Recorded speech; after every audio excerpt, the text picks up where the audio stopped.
You are listening to the Visualising War and Peace podcast.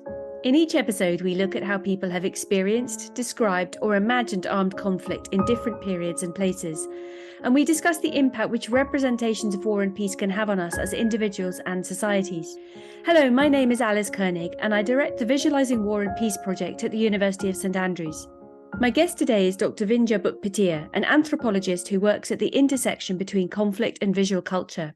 Her research focuses particularly on the production and circulation of images within the context of the Sri Lankan Civil War, and she's published a wide range of articles looking at both photography and cinema and the roles that they can play in documenting ethno-nationalist conflict and in facilitating civilian resistance, among other political impacts. Her work has a lot to teach us about the evolution of different technologies and practices for visualizing, remembering, preventing, and also generating conflict, and the ways in which even personal photography can be co-opted in times of war and in post-war context for political ends. Vindhya, many thanks for making time to talk to me today. I've got a lot to ask you about your work, but first of all, welcome to the Visualizing War and Peace podcast. Thank you for letting me talk about my work. As I said, your study of conflict and photography centres around the production and circulation of images both during and after the Sri Lankan Civil War, which lasted a quarter of a century from 1983 until the 19th of May 2009.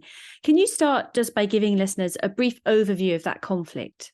Sure. So the Sri Lankan context of conflict is extremely complicated for a number of reasons, simply because we have multiple conflicts happening from almost immediately after independence. So Sri Lanka gained its independence from Britain in 1948, and by the 1950s, we're already starting to see ethno-nationalist tensions, which is centered around a sort of majoritarian political base using law and policy against the country's Tamil-speaking minorities. So this begins with something that is called the Sinhala Only Act, which privileges the Sinhalese language, which essentially hinders the language rights of the Tamil-speaking community. Then it goes on and escalates into a series of political tensions, which by the 1970s, following the introduction of something called standardization, which impacted university access to Tamil speakers, resulted in demands for an independent Tamil homeland and self-governance, essentially, precisely because of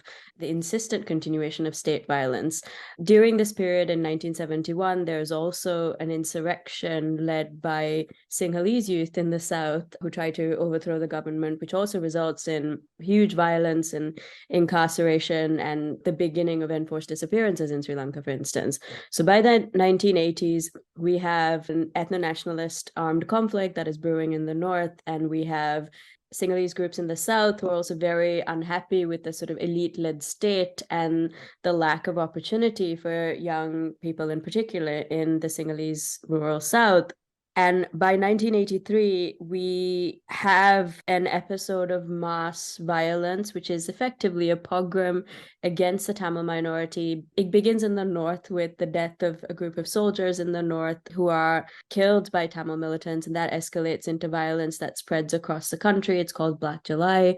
And this results in extraordinary violence against the Tamil minority community, and that is viewed as the beginning of the war, but really armed conflict had been happening since about the mid to late 1970s.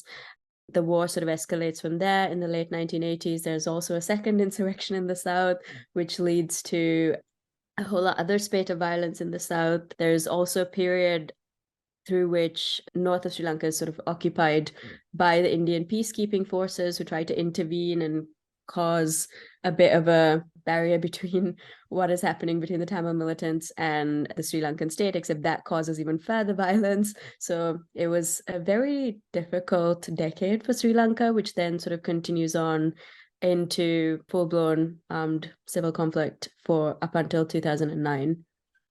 So Vindhya, you've just painted a very useful picture there of the multiple triggers to conflict, the multiple layers of the conflict, building up over decades, really reaching intensity from the 1980s onwards, and then increasing intensity over time as well, with peacekeeping interventions that didn't work and so on. But can you now tell us a little bit about how peace came about, or peace was declared at least, and also a little bit about the fragile nature of that peace and what life is like in the post-war period in Sri Lanka right now? That's such a good question. Essentially, peace is a claim made by the Sri Lankan state on the back of a brutal military victory that came at the cost of hundreds of thousands of civilian lives in the north of Sri Lanka between 2006 and 2009. So, just to give you some context to this, in 2002, there was an effort to have an internationally mediated ceasefire that was led by Norway and a couple of international actors that failed because of, well, multiple factors, but there was also not much public support, Sinhalese public support for a ceasefire, because it was viewed as a sort of concession to this group that wanted independent state that was not a part of the Sri Lankan state. And in 2005, with the election of former President Mahinda Rajapaksa, who had a very hardline stance against how he was going to deal with the conflict, meant that by 2006, the war had restarted in a really intense way. And it was very much about geared towards ending the war by whatever means necessary. So between 2006 and 2009, there was an intensification of direct violence against civilians, in particular, those sort of in the north of Sri Lanka.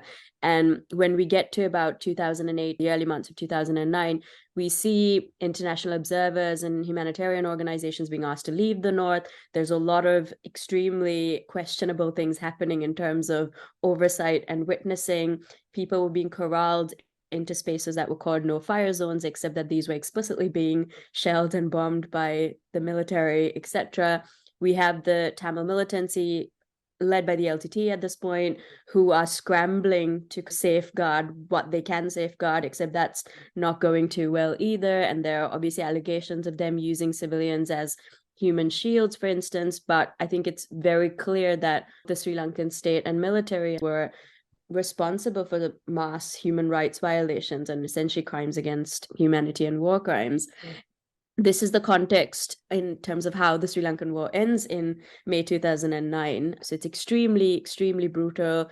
There are lots of international protests happening at this point, asking for a ceasefire, asking for the state to cut back. We have, big human rights organizations who are demanding that the state stop its violence, but doesn't. And then this claim of peace comes at the back of that. And obviously, this is something that is very much at odds with people's experience of how the war ended, particularly if they're Tamil, particularly if they're based in the north and east. And state violence in many ways has continued. Sure, maybe not in an explicit sense, if we think about it in terms of a war zone, but certainly in terms of suppression, in terms of the everyday intimidations and harassment from state security forces, the subsequent detainment of those Tamils who were trapped in these no-fire zones, who were sort of kept in a period of internment for about 2.5 years after the war ended.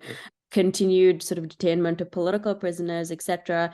Lots of enforced disappearances and abductions. So really, if you speak to anyone who's Tamil and resident in the north, I think this line between war and peace is very, very blurred. I think the only difference is that there isn't a kind of explicit presence fighting back, which was the case during the war with the Tamil militancy and the LTT. So it's a very complicated quote unquote peace. And I think a lot of people, including myself, would disagree that it is peace. It's only peace because the state says it's peace and has sort of pushed it forward as a sort of very hegemonic, neoliberal, militarized, nationalist rhetoric to frame this war victory and to kind of justify what happened in a sense. Thank you. You've painted a really clear and very important picture there of, as you say, this quote unquote peace, which not everyone experiences or indeed recognizes as peace, and which sees an awful lot of continuation of ongoing violence and conditions of war in many ways. We're going to come back to that a bit and also come back to crimes against humanity and war atrocities in a minute. But I want to dig into your research into photography, social and political photography, a bit more now. So part of researching trends in social and political photography involves analysing the impact of changing technologies. And I wonder if you can take us back, first of all, to the 1970s and the 1980s in Sri Lanka and just help us picture what role photography was playing in society before the Sri Lankan civil war really exploded. As you said, there were lots and lots of tensions ongoing before the civil war really officially got underway. Sri Lanka has an interesting relationship to photography, and it's incredibly under-researched. So I always feel like I'm still discovering really exciting things in terms of the history of photography. And I started doing it as necessity for my project, which is ethnographic on kind of current photographic practices, because there isn't a huge history or documented history on the social history of photography. But there are a few factors that impact the everyday use of cameras in Sri Lanka. First of all, it is prohibitive in the sense of it would require, I mean, studios have always had a very vibrant presence in the country since the sort of late 1800s. And these were often patronized by the elites who kind of wanted to take portraits and other sort of, essentially luxuries in a country where there isn't a huge amount of disposable income, etc. Similarly, post-independence, for a period, we did have a closed market, which meant that there were import restrictions. That meant that fewer cameras were coming in for sort of everyday use. So you couldn't necessarily easily go out and buy a camera unless you knew someone abroad or you had family members abroad, or you yourself were able to travel abroad and buy a camera. So this meant that cameras weren't necessarily common household objects unless you could sort of afford one or had access to one. And this begins to change in the shadow of the first insurrection in 1971 that I mentioned, which is an important moment for Sri Lanka. So in 1972, the first thing that happens is Sri Lanka decides that it no longer wants to be a crown colony, which it was up until this point, and assert its sort of status as a republic and sort of starts calling itself the Socialist Democratic Republic of Sri Lanka. And this also is entangled with a citizen making and a citizen registration project that kicks off in the aftermath of, curious timing, I think, of this insurrection, where the public is asked to kind of go register themselves and acquire a national identification card.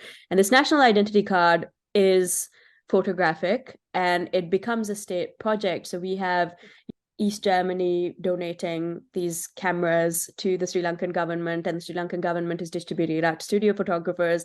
And everyone who previously, who had maybe thought of photography as a luxury or couldn't quite access it in the same way, had to go into a studio and have their portrait taken for maybe the first time. And it's actually quite interesting because if you look at a lot of memorial portraiture that emerges in around the 1980s, so very elderly people who died in this period, a lot of the photographs used in the memorial portraits are those original ID photographs, which I find so fascinating because it's from an ID because of the way in which it's been copied. So you see little details, for instance, of, the state's sort of like logo or the little signatures of the registrar person who signed off on it, etc. So this means that more people are going to studios, adults, so people over the age of 18 have to go get this identity card and they go to studios. So photography, then these ID cards, which are intended as a state documentation tool, as it were, becomes a part of the sort of social fabric, because this also then becomes a photograph of yourself that you can kind of give to your friends or have turned into a memorial portrait when you die,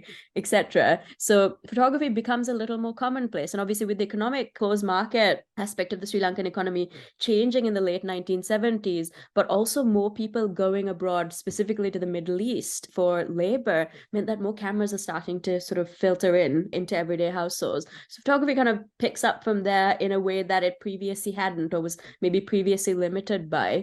And this obviously through the war years becomes even more interesting because there's a higher stake in documenting everyday things when your families are also starting to leave and disperse, etc. And photographs become an important way of, I guess, asserting life amidst like a lot of death. Yeah, absolutely. So as you say, photography, we might think of it in certain contexts as primarily a leisure activity, a luxury almost, but you just pointed some of the ways in which it becomes very socially important, but also very politically important. And you've just begun to talk about how it might have evolved a little bit during the Civil War. Can you say a bit more about that? So the war years are interesting in terms of photography for multiple reasons. I should probably say that when I say conflict photography, I don't also necessarily look at documentary images. I grew up in Sri Lanka. I saw Sri Lanka in photography, specifically documentary and journalistic images, in very specific ways growing up. There's very little sort of everyday photography outside of family albums, for instance, that we encountered, right? So all of the images of Sri Lanka that emerged during the sort of 70s, 80s, that period where the war is also starting to pick up and there is a lot of conflict, is either through the lens of tourist images or like sort of, tourism oriented images, because Sri Lanka has this sort of Edenic aspect in terms of how it's promoted as a space for tourism. And the second thing is often sort of photojournalistic images of photographers coming in or journalists coming in from abroad to photograph war and conflicts. It's a lot of horrible images of death and war and all kinds of atrocity. And this is primarily why I decided to focus on not those images, because I've seen it. I don't need to see it. I was more curious about how these images exist within the space of Sri Lanka, but also the kinds of images that people, Sri Lankans themselves, are making during this time period. And because of this, I tend to look at photography in terms of a series of genres rather than specific sort of spectacular images in the way that maybe we're used to thinking about conflict photography. So I look at these everyday personal photographs, the kinds that you find in family albums, for instance, right? So birthday parties, weddings, christenings, those kinds of things. Secondly, I look at identity photography because obviously as the war escalates, so does securitization, so does militarization. The state is very invested in surveillance. The state wants to know who everyone is because your mobility is tied to your ability to confirm your identity. And this confirmation of identity takes the shape of this national identity card that was introduced in the early 1970s. During the war years, and this was true for those of us who even grew up later in the war period, you couldn't move around without your identity card because there was always a possibility of being stopped, apprehended at a checkpoint and being asked to confirm who you were. And the only way you could do that was by way of your identity card. So again, this sort of identity photography project is expanding during this time period, but then so does the social life of these identity card photographs, precisely because war leads to death, leads to memorialization, which means a specific type of identity photograph is also now being transformed more specifically into a memorial image. And this is very much tied up with the Tamil militancy and its focus on also creating martyrs, right? So it's a very specific aesthetic register of highlighting the lives or identities of those who'd sacrificed themselves for the movement. And this meant that they were drawing on sort of Hindu and Catholic iconography to make these images almost deify these portraits, which meant that there was a lot of sort of manual intervention. This is pre-Photoshop, right? So we are seeing the imposition of backgrounds, we're seeing sort of saturation of color, we're seeing overpainting. They start to almost look like film stars in how they're turned into memorial portraits. And this is also socialized beyond the aesthetic practices associated with this visual martyrdom, where everyday people are starting to really pay attention to the kinds of memorial portraits that they are creating for their lost loved ones, because these are also part of a household pantheon, as it were, right? They're placed in line with divine images and the family's altar, or whatever it is. And the third thing is also that the images that are also being produced by the sort of militancy itself, so the Tamil militancy, but also the state, in documenting atrocity for a variety of reasons. And this is where it gets really interesting. So the LTT, the Liberation Tigers of Tamil Eelam, who are this predominant group in the Tamil militancy that emerged as this leading force by the late 1980s, they are very invested in cultivating a record of atrocity. One, as a means of political socialization for Tamils who are living in the north and east, because they're like, look at all these horrible things that the Sri Lankan state is doing. This is exactly why you need to enlist, you need to fight back. This is why this cause for homeland is important, because look at this record of violence against Tamil people, right? The second thing is also they're very intent on establishing themselves as a military power that they're able to overcome. So it's a kind of underdog narrative of like, you know, look, we're small in number, we don't have the sophisticated weaponry, but we are able to kind of overcome this awful Sri Lankan state with all of its giant military apparatus. And they do this by highlighting their own kills. So they're starting to record and document the ways in which they're killing Sri Lankan soldiers on the front lines. And this is photography and videography. So they had these frontline photography and video units attached to something called Nidarsanam, which is truth or reality. So they had photographers, videographers accompanying all of their frontline units going in to film battles. And this was also then used for training purposes so that they could essentially train the next generation of militants. And it was a big part, like this idea or the values of sacrifice were a really important part of how people were enlisted into the cause, how people were socialized into the cause, and why this independent Tamil homeland idea was so important, because look at how high the stakes were. So photography then starts to become co-opted into all of these different fields, and there's a lot of interesting movement between all of them. It would be fantastic to dig more into those different genres in a minute, but just picking up on the atrocity photography, which of course is not your main area of focus, but it's really interesting to hear you talk about the different ways in which Tamil militants were weaponizing photography and videography, representing themselves both as victims of Sri Lankan state violence, but also powerful actors, experienced military expert in some ways. And so, it's very interesting to hear about that, but it would also be interesting to hear a little bit about how, if at all, the Sri Lankan state responded. As I understand it, the Sri Lankan state initially were quite reluctant to use atrocity images in their official media campaigns, for example. But was there a shift as the civil war developed and intensified, even in the way in which the Sri Lankan state adopted visual strategies and deployed photography and videography?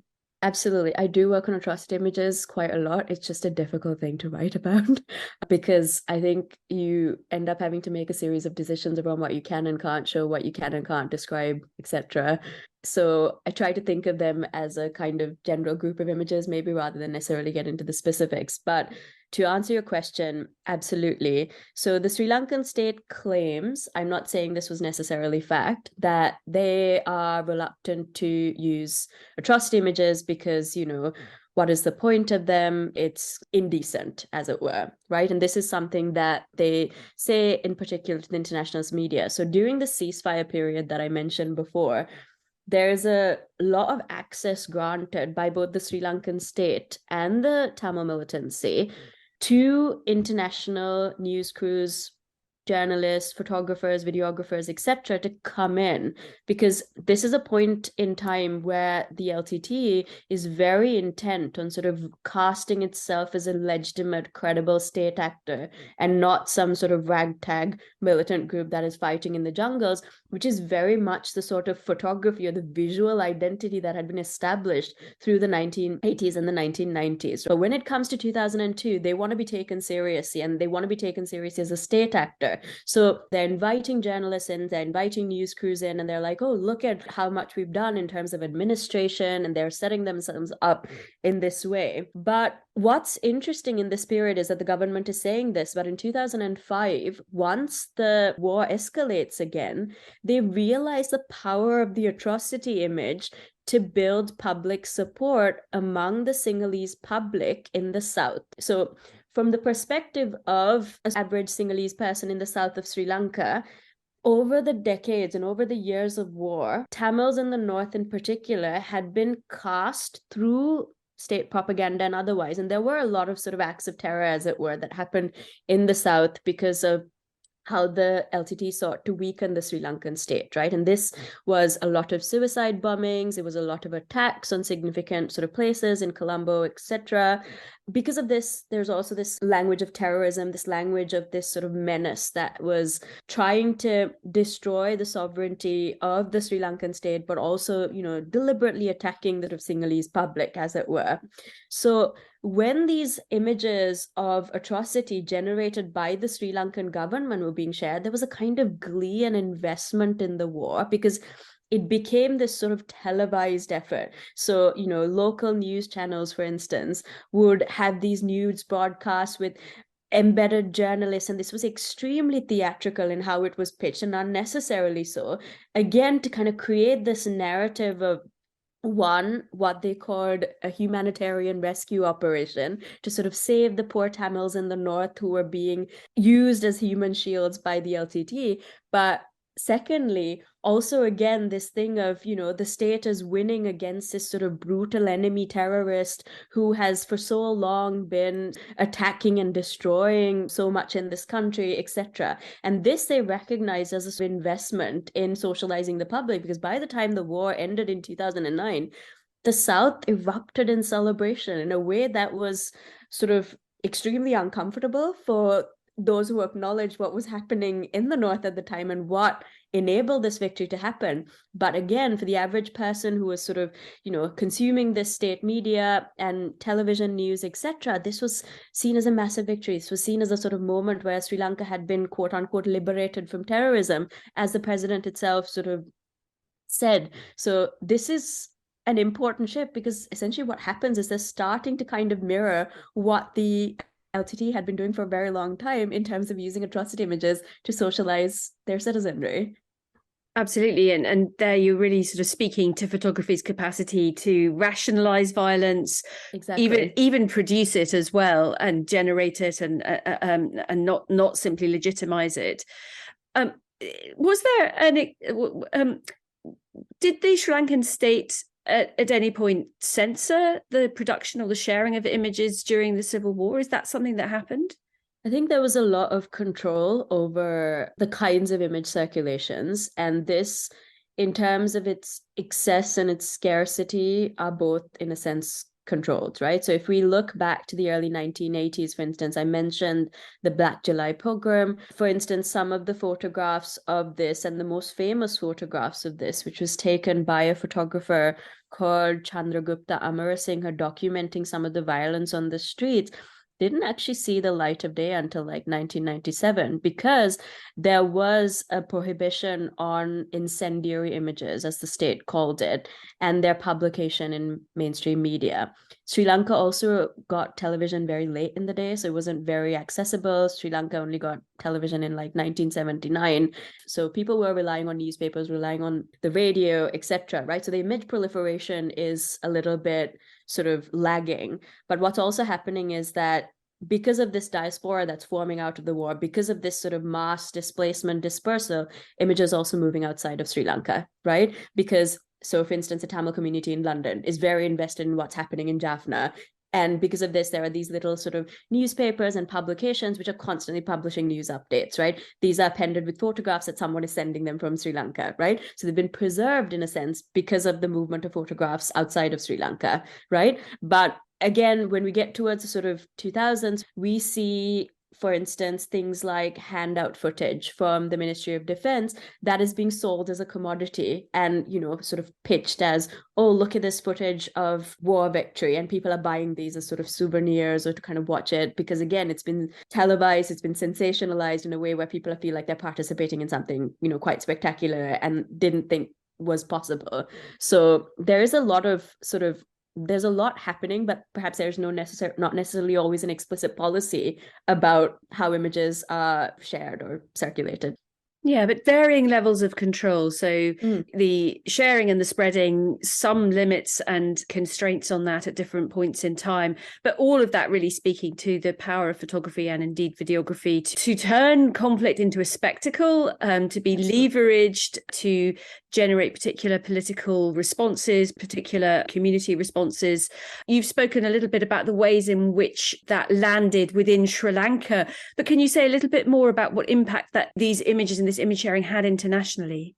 In relation to the international circulation of these images of atrocity in particular, it's important to talk a little bit about how the technology changes during this period. So in the mid-2000s, we're beginning to see a shift from analog film-based photography to digital photography, which is obviously new and exciting because a lot of the limitations that are in place for film photography no longer applies. The image quality might not be great, but it doesn't really make a difference because you can rapidly take a very large number of images in a way that was previously not possible.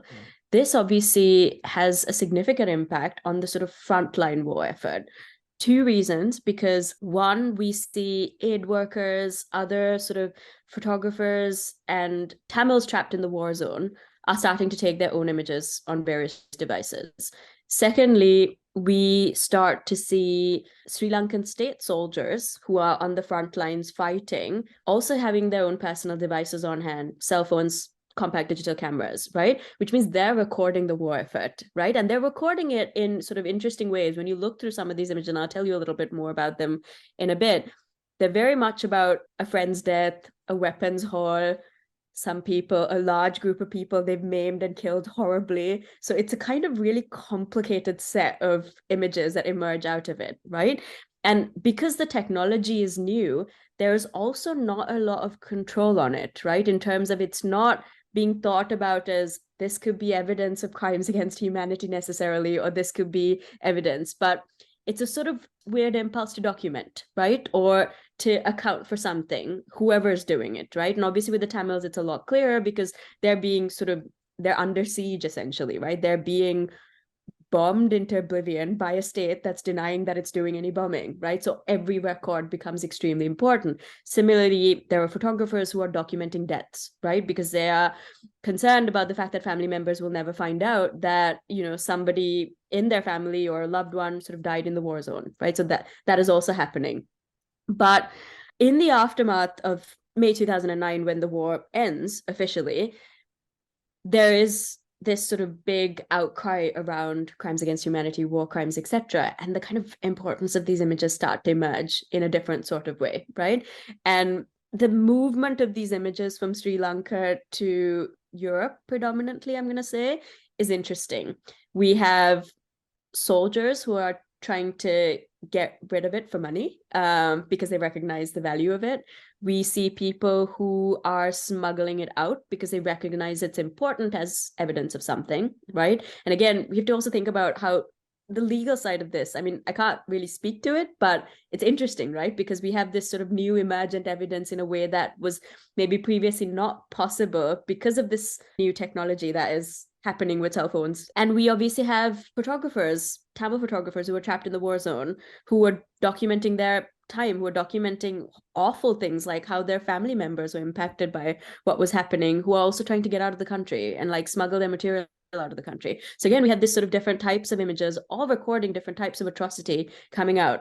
And obviously how this gets mobilized specifically and most sort of importantly is the documentaries, the Channel 4 documentaries, as they're called, which is sort of Sri Lanka Killing Fields by Callum McRae, where we begin to see these awful images of executions, which confirm the fact that these war crimes and crimes against humanity were happening. And of course, the Sri Lankan state denies, rejects, it starts making sort of counter documentaries, alleges that it's falsified, etc., etc., etc., right? And there's a lot of pushback against it. And again, if we pull back and we think about this as a sort of new and emergent technology, that contestation is also interesting, right? That the fact that people are like, oh, this is obviously fake, or, no, this is absolute evidence of, something that happened. And this documentary obviously was met with a lot of skepticism in Sri Lanka, and I understand the skepticism, right? One, because particularly in the Channel 4 incarnation of it, there is a very specific tone that it takes, which goes back to what I was saying about, Sri Lanka has always been shown in a certain way. We have these sort of brown bodies subject to atrocity, sensationalized, uncomfortable, right? It also makes people aware that they were passively participating while all of this was happening in the north of Sri Lanka with very little outrage in the country itself, right? While there was a lot of international outrage during the final months of the war. There were state-sponsored protests against these documentaries, which was also very interesting. But obviously, internationally, they had a huge impact, right? Because they were being screened, people were watching them within international organizations and were outraged at what was happening. It did have an impact in that sense. But again, what is it about an image that makes it possible for it to be read and circulated in all of these different ways? And also mobilized to totally divergent political outcomes, because we have victims, perpetrators, advocacy folk, activists, all using the same set of atrocity images in wildly different ways. And one of the things that also happened, for instance, was the Sri Lankan state after the end of the war hosts this sort of grand exhibition because they wanted people in the South to experience how the war ended. And a lot of this was centered around these horrible atrocity images and soldiers demonstrating their combat skills and sort of very sort of hyper military nationalistic spectacle. And this is why I suppose it's so fascinating as a set of images to look at, because when you think about what they document, there is no doubt about how awful and horrible it is. But if we think about the afterlife of it, it becomes a lot more complicated, right? But also complicated in terms of the kind of political possibilities that people see in these images, irrespective of what their aims or goals are. And their really unruly afterlives are still continuing in many ways, because obviously Sri Lanka as an accountability issue, as a transitional justice question, is still unresolved. there has been no justice for what happened. We have victim communities in Sri Lanka and abroad who are constantly putting pressure on Sri Lanka needs to be held accountable for what happened in 2009.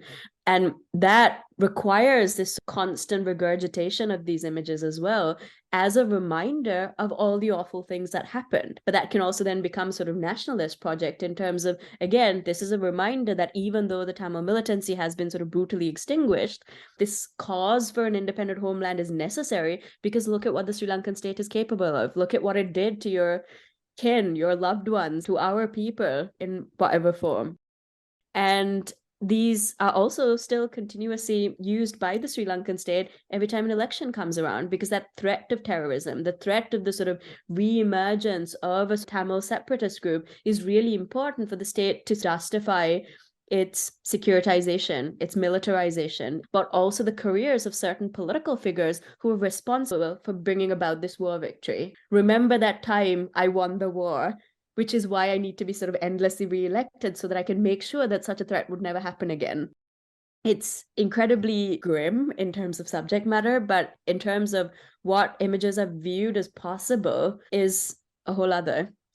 And that really speaks to something that's at the heart of our Visualising War and Peace project, these acts of revisualization, the decisions made about how to visualize, how to revisualize, the storytelling done around images. And you've helped us imagine the kind of journey of an individual photo in a way, from the perhaps incidental snapping of a moment in time by a soldier or by a photographer on the ground, but the journey that an individual photo might then take internationally as well as nationally to become a very powerful tool in a war of images and a war of words, where there are personal stakes, but there are also national and international things at stake as well.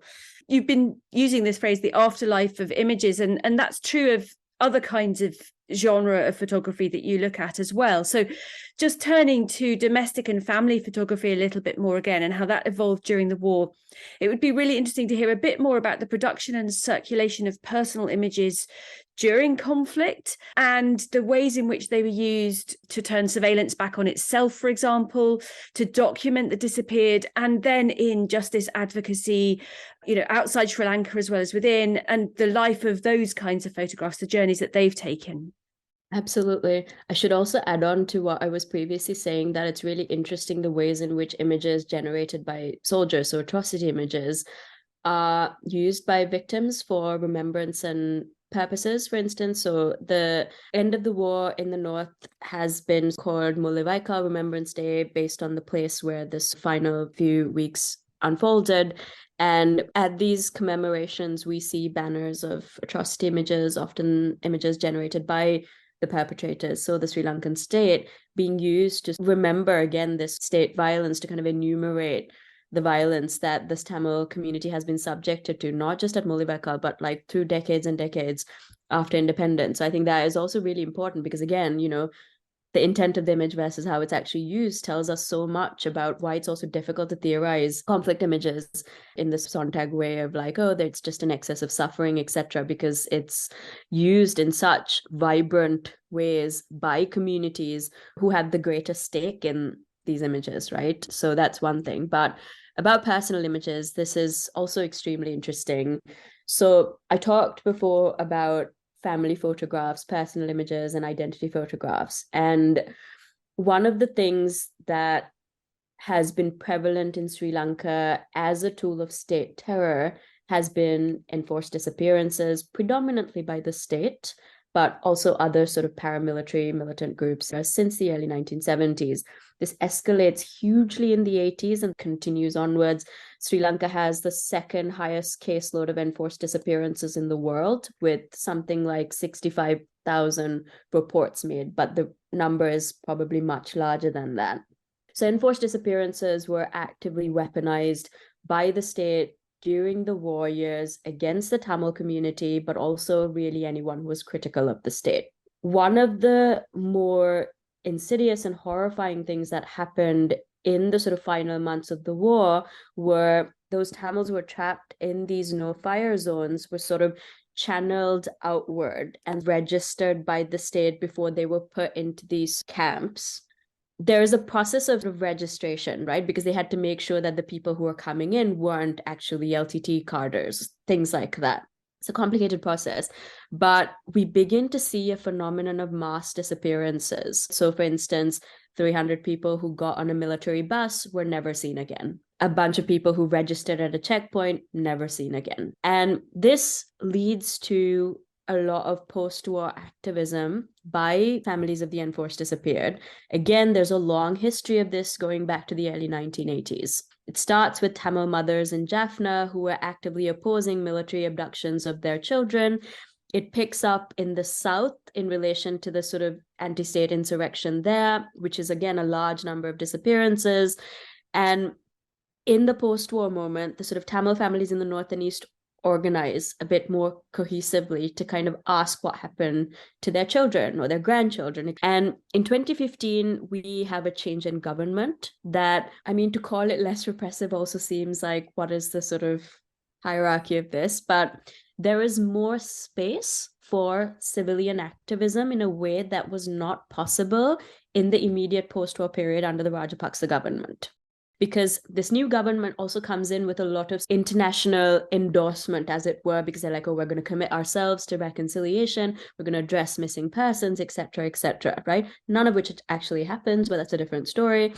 By 2017, we see family members organizing. They've been protesting continuously since the end of the war in whatever space they can, but like sort of more sporadic. In February 2017, continuous protest starts. And actually yesterday was the 6-year mark since protests began. This is happening across the districts in the north and east of Sri Lanka. It's mostly elderly mothers, fathers, spouses, largely women. And this is where we start to see the turning of everyday images into very political objects, right? In a way that we're familiar in other contexts, right? Argentina is a very obvious example, but within the context of these Sri Lankan Tamil families of the disappeared protests, we're starting to see identity photographs, family photographs being used in demonstrations, in these tent spaces that are set up by the family members to put pressure on the state, right? Because we now have this new government sort of saying, oh, yes, we're absolutely going to deal with this. And it's a matter of time before they lose faith in any process. So we have something called the Office on Missing Persons, which is established, but really, doesn't do anything. It just subjects these families to a whole new process of re-traumatization, as it were, because what they're doing is saying, oh, yes, come and submit your complaints and we'll deal with it. But, that's not really happening. And the protests sort of continue in place. Again, we see the ways in which these images become symbolic of these protests. And what's jarring is that we also begin to see the side-by-side display of things like atrocity images and these really sweet family photographs of someone's birthday party, all put on display of this tent occupied by elderly women for the most part, but like elderly family members who are sitting on the side of a road day and night asking for justice. And it's heartbreaking. I'm a little bit emotional because it was like the 6th-year anniversary yesterday, and I first started doing field work in 2018 when the protests had been around for about a year. And it was just horrifying to see that was still ongoing. And so much life has happened since. So these families organize, they have a lot of support in terms of the diasporic and international communities to get answers to their demand to know where their loved ones are. Some of those who were taken by the military, for instance, were children under the age of 10. So there is one grandmother in particular who's at every demonstration, and she has this montage of pictures of her 3 grandchildren and her daughter and her son-in-law in something that wouldn't look out of place in a sort of family album that she carries around everywhere. But these 3 children have been disappeared. The son-in-law has disappeared, the daughter has disappeared, right? And so these sort of incredibly personal photographs become extremely potent political objects in that they have been central to the ways in which these protests have received visibility but they've also been largely ignored within the Sri Lankan context, which is also terribly sad because there isn't a huge amount of solidarity and support from the South, for instance, even though the South too has experienced enforced disappearance in a really horrific way. And it tells you again how lasting and how sort of grievous the impact of ethno-nationalist conflict is. But again, this sort of systematic weaponization of images to other the minority community and the kind of impact that it's had on the ways in which people also are able to muster up empathy towards certain communities, for instance, right? Because a lot of people will be like, oh, well, we don't know if they were involved in the militancy or something to that effect, taking away from the fact that this is a crime committed against these people in a way. So this is also interesting because these photographs have circulated abroad. We've seen solidarity protests happen internationally. We've seen some of the family members who've been invited to places like London. We've seen them travel to Geneva to make submissions at the sort of Human Rights Council, to very little effect because they haven't actually gotten the answers. But it's still, I think, important because these images are a reminder. And another quite awful thing that has happened, awful but perhaps necessary, is that since these protests started in 2017, over 100 protesters have died, most of them elderly parents, because of trauma, the effects of being literally on a roadside endlessly. And photographers, young photojournalists in particular, have started to document these as well. So the photographs of the parents then who've died in protest have also started to circulate alongside those of their disappeared children, which is heartbreaking. These ways in which people continue to see some kind of possible impact through these incredibly emotional images, because they are personal images and you're very cognizant of that when you see a photograph of someone's birthday party being used in the space of a protest against state violence. And I think that has had quite a lot of impact in that sense, but in terms of the actual movement on what they're asking for, it hasn't done much yet. So we can only, I guess, remain hopeful that maybe something will change and justice will happen, even though the Sri Lankan state will likely do everything in its power not to. Mm-hmm. You're really helping us picture the sort of very complex and diverse roles that photography can play, where family photographs, as you say, of birthday parties become political objects, where ID cards that were political, that became more social, become again political objects. But also, as you say, heartbreaking to hear that there's now a movement to photograph the people holding up photographs, the protesters, the people standing by the side of the road, waiting year in, year out, day in, day out for justice and asking for it, and using visible images, but battling against their impotence as well as their power and the way in which they're leveraged by different groups to different ends. You mentioned earlier the Mullavaikul Remembrance Day commemorations and the use there of photography, atrocity images, but also individual family portraits for memorial. Can you tell us a little bit more about that? About, I recently read an article of yours which starts with an image of roads lined with memorial photographs on Mullavaikul Remembrance Day, which marks the anniversary of the last day of the war in 2009. So how is photography mobilized in memorial practices, not just in the call for post-conflict justice? How is it, and what kind of remembering does photography allow people to do? Just to respond to something that you said earlier, it's also the fact that photography is mobilized against protesters. There's a lot of state surveillance agents who are actively photographing the protests. These images are used to intimidate, harass protesters. It has been the basis of, sort of young people in particular who support the protests being targeted by state security actors. So again, we see this sort of weaponization of photography against the protesters themselves. Personal memorial images is an interesting one. Obviously, because of the war, it meant that photographs are inherently fragile. They're likely to be lost or destroyed.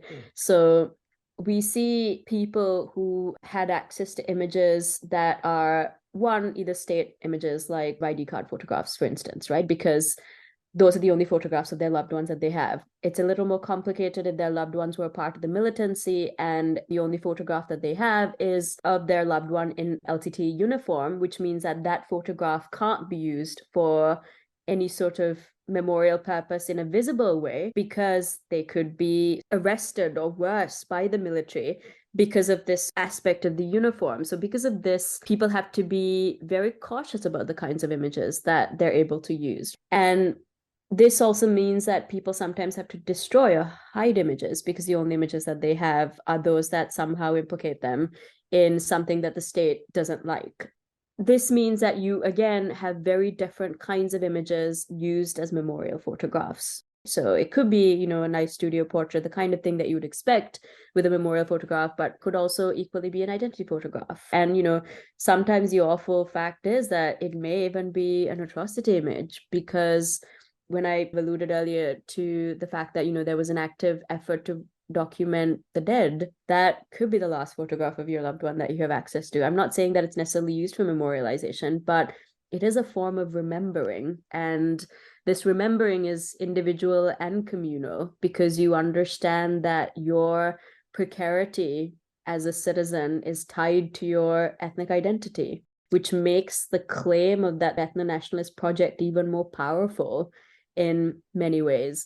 With Mullainwaykal in particular, Sri Lanka doesn't have concrete figures on war casualties on either side. The estimates are extremely conservative, and often it's who remembers what rather than an official figure. So again, photography, memorial portraits in particular, become an important way of making visible who died, and who died in often quite brutal circumstances, especially where the state will consistently say, oh, well, the casualties weren't that high, or we did everything in our power to protect civilian lives. It did for a very long time say that there was 0 civilian casualties. So that tells you a lot about why making the dead visible through memorial portraiture is so important in a way. And it's also worth noting that up until 2015, memorialization in a community sense was prohibited. So they couldn't Tamil community in the north couldn't really gather to memorialize the dead because it was seen as somehow invoking the LTTE. Yes, there's obvious iconographic elements that connect memorial practices, because one of the things that did happen through the war years was the fact that the LTT completely reformulated how funerals happened in the North and East. So there are some interesting points of connection there. But the point is that people couldn't gather to mourn, right? And obviously, mourning is a communal activity as much as an individual one. Restrictions eased up in 2015, but they're still ongoing. And even through the post-2015 period, there's a lot of, intimidation and harassment for those who try to organize communal memorialization events, including Mullainwaykal, and are subjected to all kinds of violence and legal blocks because of this fear of the dead, but also specifically making the dead visible.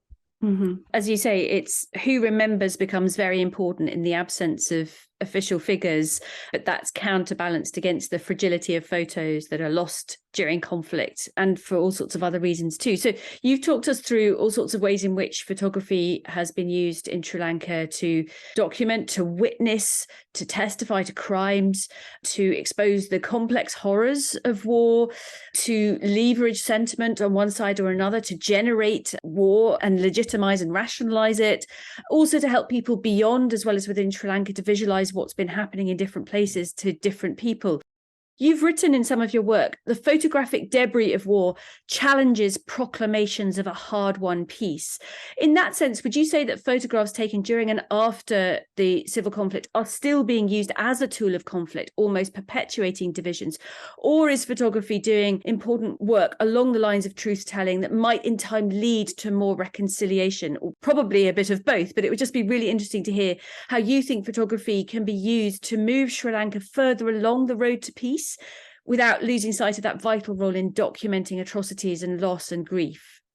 I'm feeling particularly cynical at the moment, so I don't know about the peace. I think there is a huge amount to be done in terms of repairing trust between communities in Sri Lanka and within the current political climate, specifically because of the ways in which the Sri Lankan state has always benefited from and divided communities through all of the ways that I've already discussed. That makes it feel impossible in a way, precisely because none of the actual causes of the war nor its consequences are resolved. it is, as I say, peace because the government of Sri Lanka says that it's peace, but isn't often the experience of those who are still confronting structural and direct violence every single day.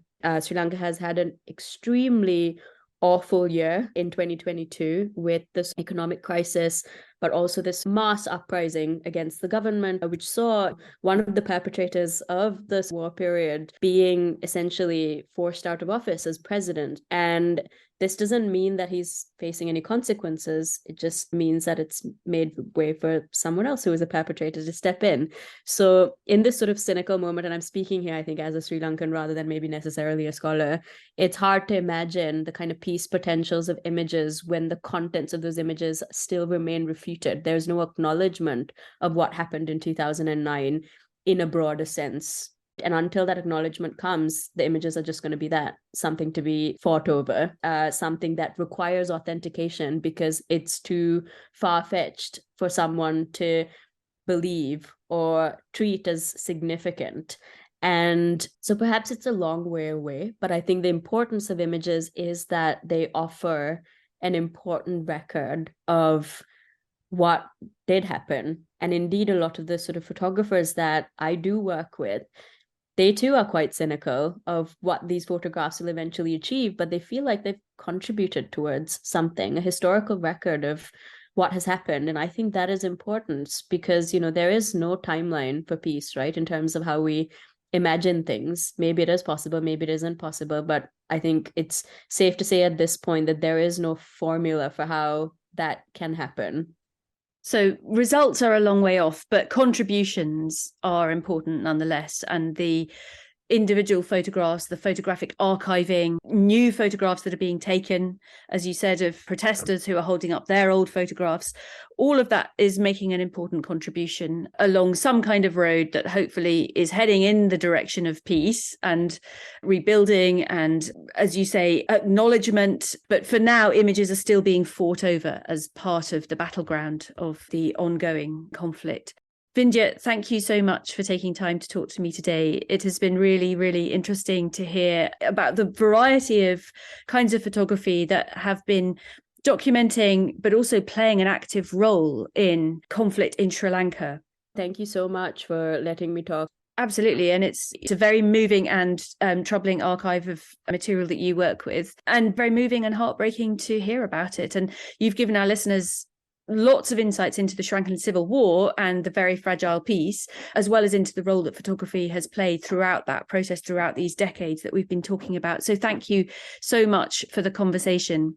And thank you to you, our listeners, for joining us again. Do keep an eye or an ear out for more episodes coming up as we continue to explore the role that storytelling in lots of different media shapes how we understand, imagine, depict, and approach war and peace. If you'd like to support our project, please share and subscribe to the show on Apple Podcasts, Spotify, or whatever platform you use so you don't miss an episode. And please do leave us a rating and review on Apple Podcasts. It helps people find the show. If you'd like to join the conversation further, you can follow us on social media. Just search for Visualising War, or get in touch directly by emailing us at viswar@standrews.ac.uk. Our theme music was composed by Jonathan Young. The show was mixed by Zafir Gertin. Thank you for listening.